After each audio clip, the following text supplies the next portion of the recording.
स्वास्थ्य हमें विरासत में मिलता है, बस आपको इसको मेंटेन रखना है। स्वस्थ होना नहीं है, हम लोग स्वस्थ हैं। हमारी लाइफस्टाइल, हमारा डाइटरी, हमारी हैबिट्स हमें बीमारियां देती है। तो आप ठीक होने की कोशिश मत कीजिए, आप हेल्दी हैं, वो मेंटेन कैसे रहे उस पर फोकस कीजिए। मैं प्राकृतिक चिकित्सा और योग से जुड़ा हुआ हूं, तो उसके बारे में थोड़ी सी जानकारी देता हूं। हर चीज प्रकृति से ठीक हो सकती है, लेकिन उसमें सिर्फ एक चीज मायने रखती है, वो है आपका संयम। कोई फीवर आता है तो हमें लगता है बस 2 घंटे में उतर जाना चाहिए। कोई सफर नहीं करना चाहता, किसी को पेन नहीं होना चाहिए। इस तरह से कंफर्ट बढ़ता जा रहा है, और जितना कंफर्ट बढ़ रहा है उतनी डिजीज बढ़ती जा रही है। अगर आपको इसको मेंटेन रखना है स्वास्थ्य को, तो 4 पिलर्स हैं, वो आपको समझने रहेंगे। पहला, अपनी जीवन शैली, लाइफस्टाइल, वो आपकी बिल्कुल दुरुस्त होनी चाहिए। और आपको एग्जाम्पल देखना है ना, तो अपने बुजुर्गों को देखिए। नॉलेज नहीं थी, लेकिन बहुत सी चीजें जो शुरू से चलती आ रही थी बिना क्वेश्चन के वो फॉलो करते थे। सुबह जल्दी उठना है 4 बजे, 5 बजे, 6 बजे है। रात को समय पे सोना है। शाम के समय ज्यादा लेट तक भोजन नहीं करना है। बाहर का कम से कम खाना है। और कुछ भी हो जाए तो जो होम रेमेडीज है, घर की जो चीजें हैं, उससे ठीक होने का प्रयास करना है। अंग्रेजी एक्सपोजर जितना कम हो सके उतना कम। लेकिन आज के टाइम पे जैसे छींक आई, मेडिकल पे पहुंच गए। पिंपल हुआ, डॉक्टर के पास चले गए। तो अपनी बीमारियों को हम लोग दबाते जा रहे हैं, और हमारा सिद्धांत ये कहता है कि आप दबाइए मत, उसे निकालिए।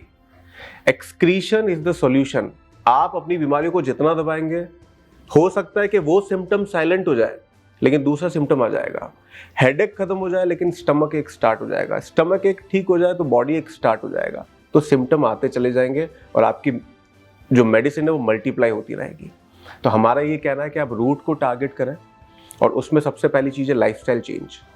सुबह जल्दी उठने से लेकर रात को जल्दी सोने तक। अक्षय कुमार इतनी बड़ी सेलिब्रिटी है, नरेंद्र मोदी इतनी बड़ी सेलिब्रिटी है, बराक ओबामा इतनी बड़ी सेलिब्रिटी है, सब लोग लाइफस्टाइल फॉलो करते हैं, तभी 18 और 20 घंटे नॉन स्टॉप काम करते हैं। और उनकी रेस्पॉन्सिबिलिटी का 0.1% भी हमारे ऊपर नहीं है, फिर भी उनका आप एक्टिवनेस देखिए। तो पहली चीज लाइफस्टाइल। दूसरी चीज, food is the medicine, diet. अगर आप प्रॉपर डाइटरी सिस्टम को समझ गए, डाइटरी साइंस को आप समझ गए, डाइटेटिक्स को आप समझ गए, किसी डॉक्टर की आपको जरूरत नहीं है। Diet is the only medicine. Mainly 90% diet की वजह से दिक्कत पैदा होती है। तो आप नहीं नॉलेज है, तो जो कंसर्न अथॉरिटी है, चाहे वो नेचुरोपैथी हो, चाहे वो आयुर्वेदा हो, या सर्टिफाइड कोई डाइटिशियन हो, उनसे आप डाइट कंसर्न कीजिए। सिर्फ एक बार ही कंसर्न करनी है, ताकि आपकी नेचर के अकॉर्डिंग कौन सा फूड आपको सूट करता है वो आपको पता चल जाए। ताकि आप जो बाहर की वैरायटी बिना देखे, बिना सोचे अपने अंदर डाल देते हैं, वो आप नहीं डालेंगे, और नहीं डालेंगे आप स्वस्थ रहेंगे। तो डाइटरी नॉलेज आपको होनी चाहिए, और वो धीरे धीरे ही आएगी। तीसरा, आप लोग गाड़ी की सर्विसिंग कराते हैं, मोबाइल के कवर चेंज करते हैं, घर का मेंटेनेंस कराते हैं, बॉडी की सर्विसिंग के बारे में आज तक किसी ने सोचा? किसी ने नहीं सोचा। बीमार होते हैं, डॉक्टर के पास चले गए, मेडिसिन ली, चैप्टर खत्म। हम लोग आपको 2 रास्ते देते हैं। अगर इस गाड़ी को आपको 24 आवर्स रन करना है 50 ईयर्स तक बिना किसी बीमारी के, तो आपको दवाई की जगह सर्विसिंग का ऑप्शन अडॉप्ट करना पड़ेगा। बॉडी सर्विसिंग का कंसेप्ट आयुर्वेदा और नेचुरोपैथी में है, जिसको षटकर्म पंचकर्म कहते हैं। इंग्लिश में बोले तो डिटॉक्सिफिकेशन, बॉडी की क्लीनिंग। और ये ऐसा सेगमेंट है जहां पे हेल्दी लोग ज्यादा आते हैं। अंग्रेजी उपचार हो या कोई दूसरा उपचार हो, वहां पे जब आप बीमार होंगे तो जाएंगे। हमारे सेगमेंट में जो लोग हेल्दी है वो भी आते हैं, और ज्यादा मात्रा में आते हैं, ताकि उनकी गाड़ी आगे भी फिट चलती रहे। तो जब भी आप बीमार हो तो ऑप्शन में डिटॉक्स को रखिए, नहीं हो तो भी टाइमली गाड़ी को डिटॉक्स पे डाल दीजिए। 4th नंबर पे आता है होम रेमेडीज। कोरोना के बाद बहुत फेमस हुई है नीम, गिलोय, आंवला, एलोवेरा, जो आपकी प्रकृति को सूट कर रहा है। ऐसा नहीं कि आप फतेह सागर चले गए या कहीं चले गए, वहाँ पे जूस सेंटर है, जितनी हर्ब्स मेडिसिन है सब मिक्स करवा लिया। आंवला भी मिक्स कर दो, लौकी भी मिक्स कर दो, धनिया भी। ऐसा नहीं। आप पहले कंसर्न अथॉरिटी के पास आइए, उनसे पूछिए कि मुझे क्या सूट करता है, क्योंकि जो चीज़ आपको बना सकती है वो बिगाड़ भी सकती है। तो आप उनके पास जाइए और पूछिए कि मेरे नेचर के अकॉर्डिंग क्या मुझे सूट करेगा, वो मैं इनटेक करना स्टार्ट करता हूँ। तो उन्होंने आपकी नेचर को देख के बता दिया, फिर उस होम रेमेडी का आप सेवन करें। जरूरी नहीं कि इलायची मुझे फायदा करे तो आपको भी करें, एलोवेरा मुझे फायदा करे तो आपको भी करें। तो आपकी प्रकृति के अनुसार होम रेमेडीज हर सीजन में चेंज करते करते लेते रहिए, और ये हमारी संस्कृति में मौजूद है। बस थोड़ा सा आपको अवेयरनेस लानी पड़ेगी और इंटरेस्ट लेना पड़ेगा। 4 पिलर वापस रिपीट कर देता हूँ। लाइफस्टाइल चेंज कीजिए अपनी, सुबह जल्दी उठने से स्टार्ट होती है। डाइट भी चेंज कीजिए, जो आपको सूट करता है वो खाइए, और अनमैच्ड फूड मत खाइए। अभी टेस्ट डेवलप करने के लिए कुछ भी 2 भोजन को मिक्स कर रहे हैं तो वो गलत है। तीसरा, आपका डिटॉक्सिफिकेशन। जहां भी आपके पास अपॉर्चुनिटी है वहां आप जाइए और अपनी बॉडी को डिटॉक्स करवाइए। और 4th नंबर पे आता है टाइम टाइम से होम रेमेडीज लेते रहिए। ये 4 पिलर्स हैं आपकी हेल्थ के लिए। आप लोग हेल्दी हैं, हमारी लाइफस्टाइल और डाइट के कारण हम लोग बीमार होते जा रहे हैं। तो अब बीमारी से स्वस्थ की ओर नहीं बढ़ना है, आप स्वस्थ है उसको आपको मेंटेन रखना है। ये टारगेट आप शिफ्ट कर लीजिए और कोशिश करें कि ये चीज आप लोगों तक भी पहुंचाए, क्योंकि जब इस तरीकों से आप अपने आप को फिट रखते हो ना, तो एक अलग ही एनर्जी आपको फील होती है और आपको इच्छा होती है कि हम लोगों तक बताएं ये बात है। तो अगर आप लोग इसको हिट एंड ट्रायल में लेते हैं और इससे अगर आप हेल्दी होते हैं तो डेफिनेटली आप इसकी अवेयरनेस सब तक पहुंचाएंगे।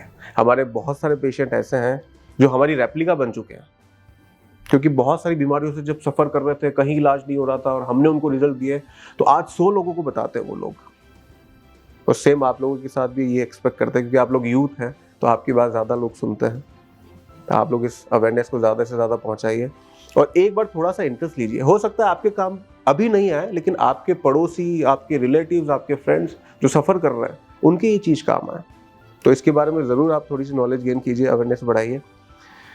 और हमारा परामर्श निःशुल्क रहता है, कभी भी आप आके ले सकते हैं। और उदयपुर में ही सेंटर है, फाउंडर डायरेक्टर है हम कल्प नेचुरो के, और विगत 5 वर्षों से इसको सफलतापूर्वक हम लोग रन कर रहे हैं और 10,000 प्लस पेशेंट हम लोग ट्रीट कर चुके हैं। जैसा आपका न्यूरोलॉजिकल डिसऑर्डर है तो डेफिनेटली कहीं ना कहीं कोई ना कोई पार्ट डैमेज हुआ है, जिसकी वजह से न्यूरोलॉजिकल डिसऑर्डर क्रिएट हुआ है। आपके केस में अर्थराइटिस होगा, आपके केस में बीपी होगा, किसी केस में पीसीओडी हो जाएगा। वन ऑफ द सिम्टम, तो पार्किंसंस भी एक सिम्टम है। इसका रूट हम सीधा डिपोजिशन ऑफ टॉक्सिन्स उसको टारगेट करेंगे और उसको निकालने का सबसे इजी और सबसे एडवांस तरीका हम लोगों ने इनोवेट करा है, उसको एस्टेब्लिश करा है। हाँ, थोड़ा सा टाइम जरूर लगेगा स्पेशली आपके केस में, लेकिन इसमें एक बहुत क्रक्स की बात मैं आपको बताता हूँ। वो ये है कि अभी जो आप मेडिकेशंस पे हैं, आप ये सोचते हैं कि इससे हमारी रिकवरी होगी। मैं आपको इसकी रियलिटी बता देता हूँ। रिकवरी तो बहुत दूर की बात है, डिट्यूरेशन और फास्ट हो चुका है, क्योंकि उनका साइकोलॉजिकल चेंजेस और फास्ट कर दिया है, क्योंकि हम लोग केमिकल इंटेक कर रहे हैं। तो अंदर जाके कुछ ना कुछ तो रिएक्शंस करेंगी वो। हमारा ये कहना है कि आपकी स्टेज हो सकता है रिकवरी नहीं ले, स्टेबिलिटी तो ले लेगी। आपके केस में एट प्रेजेंट डिट्यूरेशन हो रहा है, हमारे केस में हो सकता है रिकवरी नहीं आएगी, लेकिन कुछ ऐसा होगा कि स्टेबल रह जाएगी और वो स्टेबिलिटी ही आपके लिए सेटिस्फेक्शन फील करवाएगी। और इसके रिजल्ट बहुत अच्छे हैं। डेफिनेटली आपको एक बार इसका इंफॉर्मेशन लेना चाहिए कि अभी हम लोग बाहर का जो फूड इंटेक कर रहे हैं वो हो गया 90%, आपकी बात नहीं करो, जनरल बात, और होम मेड फूड जो है वो 10% पर रह गया है। तो सबसे पहले इसको रिवर्स कर दीजिए आप कि 90% आप होम मेड फूड खाइए और 10% ओकेजनली बाहर का इंटेक कीजिए। दूसरा, कोशिश करें मिल्क प्रोडक्ट जितना आप लोग कम ले सकें, कम ले सकें। मिल्क प्रोडक्ट, सिर्फ मिल्क की बात नहीं कर रहा हूं, मिल्क प्रोडक्ट की बात कर रहा हूं। हो क्या रहा है, पहले के ज़माने में, आज से 10-20 साल पुरानी बात कर रहा हूँ, ज़्यादा नहीं, हम लोग जितना खाते थे ना उतना हम लोग एक्सपेंडिचर भी कर देते थे। मीनिंग ये है कि फिटनेस और फिजिकल एक्टिविटी बहुत करते थे। सब काम आज के समय में कंप्यूटराइज हो चुका है और इनटेक पुराना वाला ही है, बल्कि और बढ़ चुका है ना। पहले हम जितना खाते थे उससे ज़्यादा आज हम लोग खा रहे हैं, क्योंकि वैरायटी अवेलेबल है, स्विगी जोमेटो फोन पे अवेलेबल है, लेकिन उतना आउटपुट नहीं निकाल पा रहे हैं, तो इसलिए वो डिपोजिशन ज़्यादा से ज़्यादा होता जा रहा है। दूसरा मेन पॉइंट यही है कि आप थोड़ा सा फिटनेस पे फोकस कीजिए। जो लोग फिटनेस में इन्वॉल्व है उनका स्किन आप देखें, हमेशा क्लियर रहेगा। जो खा रहे हैं प्रॉपर डाइजेस्ट हो रहा है और वाटर इनटेक प्रॉपर हो रहा है, तो इससे सारे टॉक्सिन्स रिलीज होते जा रहे हैं। अगर आपके टॉक्सिन्स स्वेटिंग, मोशन, यूरिन के थ्रू रिलीज होते रहेंगे तो कोई प्रॉब्लम आएगी नहीं।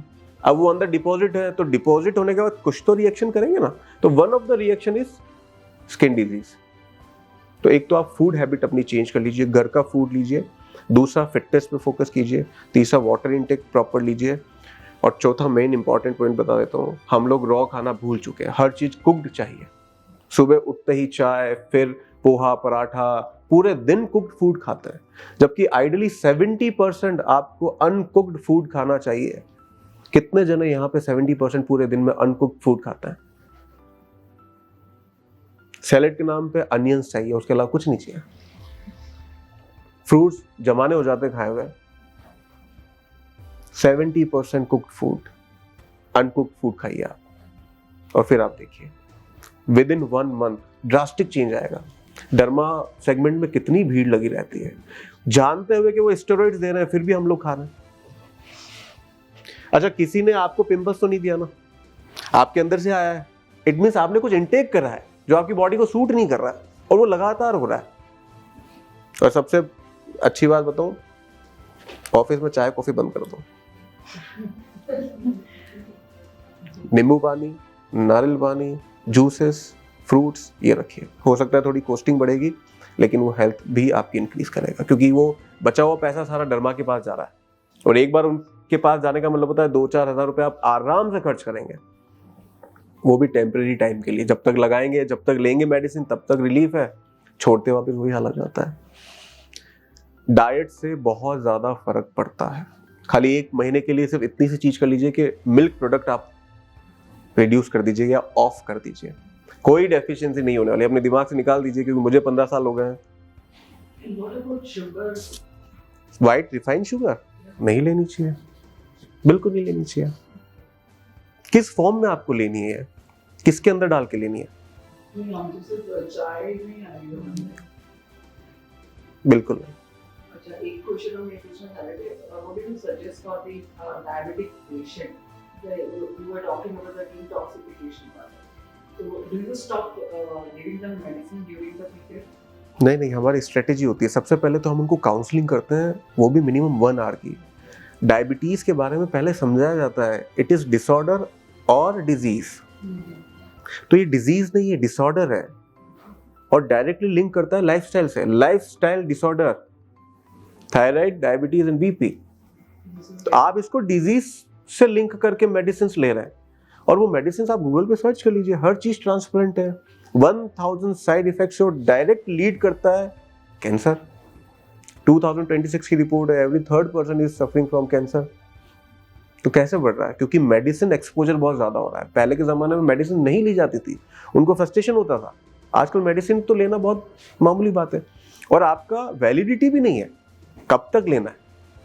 डॉक्टर ने एक बात फिक्स कर दी आपके दिमाग में कि ये तो लेना पड़ेगा, कब तक कोई टाइमलाइन नहीं है।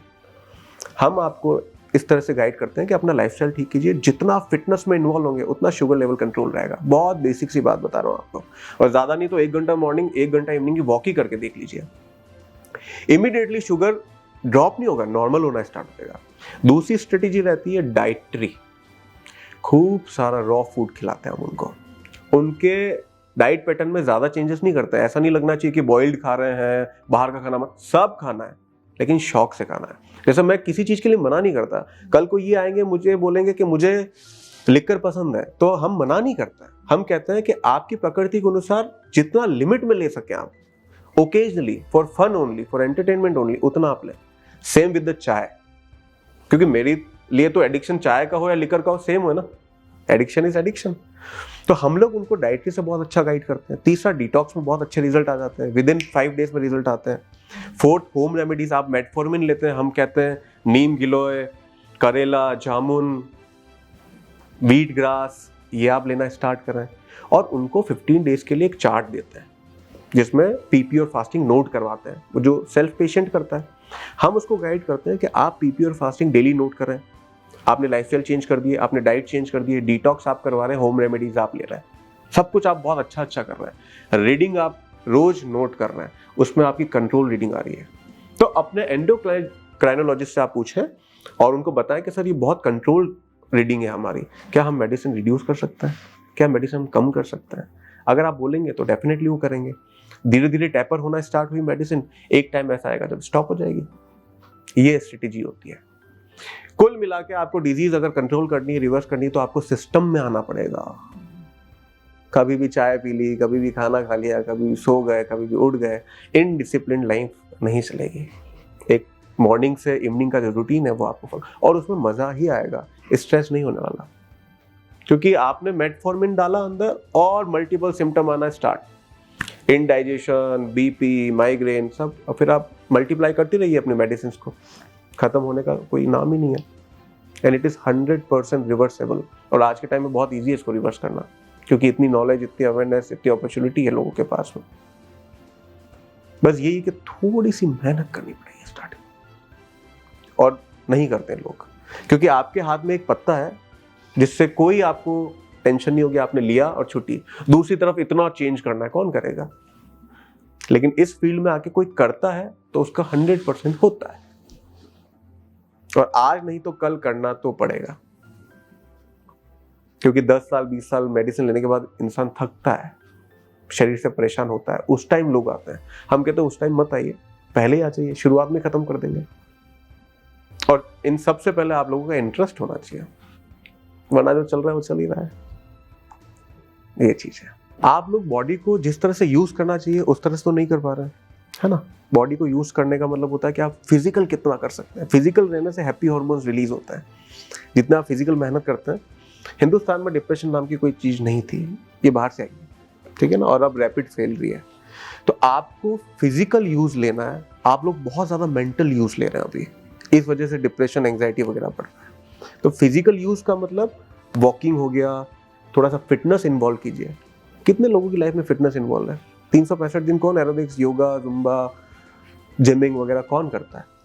अगर आप करेंगे, 1 महीना ही कर लीजिए, कोई भी फिटनेस एक्टिविटी है, 100% आपका डिप्रेशन डाउन चला जाएगा। और जब आप फिटनेस में इन्वॉल्व होते हैं ना, तो आपको डाइट में भी इंटरेस्ट आता है। तो ये सारी पॉजिटिव चीजें। अभी वो 9 to 5 सेम जॉब आप कर रहे हैं, जिसमें आपकी सिटिंग है, स्क्रीन के सामने आप बैठे हुए हैं, मल्टीपल चीजें यूज हो रही है, तो सर्विसिंग कहाँ है आपकी बॉडी की? और आपकी साइकोलॉजी आपकी फिजियोलॉजी को हर्ट तो करेगी। अभी 90% डिजीज यहां से जनरेट हो रही है, तो आपको सर्विस मेंटेनेंस कराना पड़ेगा। आप इसको इग्नोर नहीं कर सकते। आपका स्ट्रेस लेवल आपको पीसीओडी दे रहा है, आप पीसीओडी का ट्रीटमेंट करा रहे हो। आप सीधा स्ट्रेस पे हिट कीजिए, अपने आप पीसीओडी की ओर हो जाएगा आपका। You need servicing and maintenance, और वही 4 पिलर आपके काम आएंगे: lifestyle, diet, detox and home remedies. Otherwise doctors की भी गलती नहीं है, उनका पैटर्न है ये कि आप डिजीज लेके आए हैं, सिम्टम लेके आए हैं, तो सिम्टम को ट्रीट करेंगे थ्रू मेडिसिन, जो उनको पढ़ाया लिखाया समझाया गया है। वो रिहेबिलिटेशन पे फोकस क्यों करेंगे? और अभी एक डॉक्टर के ऊपर 10,000 पेशेंट का लोड है, कहाँ टाइम है उनके पास में? इसलिए आप अपना फिटनेस, डाइट और सर्विसिंग मेंटेनेंस, नहीं है ना 24 आवर्स में सर्विसिंग मेंटेनेंस आपका।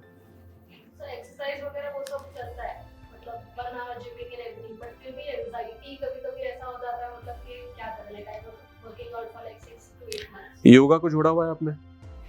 आपने सिर्फ एक पैटर्न रख रखा है जिमिंग का? नहीं, गलत है, बिल्कुल गलत है। कहीं ना कहीं वहां पे भी स्ट्रेस क्रिएट होता है। जब आप कोई भी वर्कआउट वगैरह करते हैं तो वहां पे स्ट्रेस क्रिएट होता है। इसलिए इंडिया में योगा का इन्वेंशन हुआ था, क्योंकि यहाँ का जो वेदर है, यहाँ का जो क्लाइमेट है, वो योगा के लिए सूटेबल है, जिमिंग के लिए सूटेबल नहीं है। और आज से बहुत साल पहले अखाड़े हुआ करते थे ओपन एनवायरनमेंट में, और उनको करने का भी एक पैटर्न होता था जो आपको स्ट्रेस रिलीज करवाता था। लेकिन जो जिमिंग का कंसेप्ट है ना, ये इंडिया का कंसेप्ट नहीं है। मैं मना नहीं कर रहा, आप करिए, लेकिन इसको आप डिवाइड कर दीजिए कि 3 दिन हम योगा करेंगे, 2 दिन एरोबिक्स करेंगे, 1 दिन जिम करेंगे, इस तरह से फिर आप करके देखिए। और योगा को थोड़ा सा आप ट्राई कीजिए, बहुत ट्रिमेंडस चीज है, आप एडिक्ट हो जाएंगे उस चीज के। वो आपके लिए सर्विस मेंटेनेंस का काम करेगा, और उसके लिए थोड़ा सा इंटरेस्ट आपको जगाना पड़ेगा। मतलब सिर्फ एक तरीके से सब कुछ मत लीजिए, बहुत सारे डाइवर्सिटीज है, उससे आप एडवांटेज ले सकते हैं। और इसके लिए कहीं ना कहीं गाइडेंस की जरूरत पड़ती है, तो जहां भी आपको मिलती है वहां आप लीजिए। अभी तो इतना एक्सप्लोरेशन हो रहा है योगा में, बड़े बड़े सेमिनार, सदगुरु भी आ रहे हैं शायद। अभी इंटरेस्ट आप जगाइए।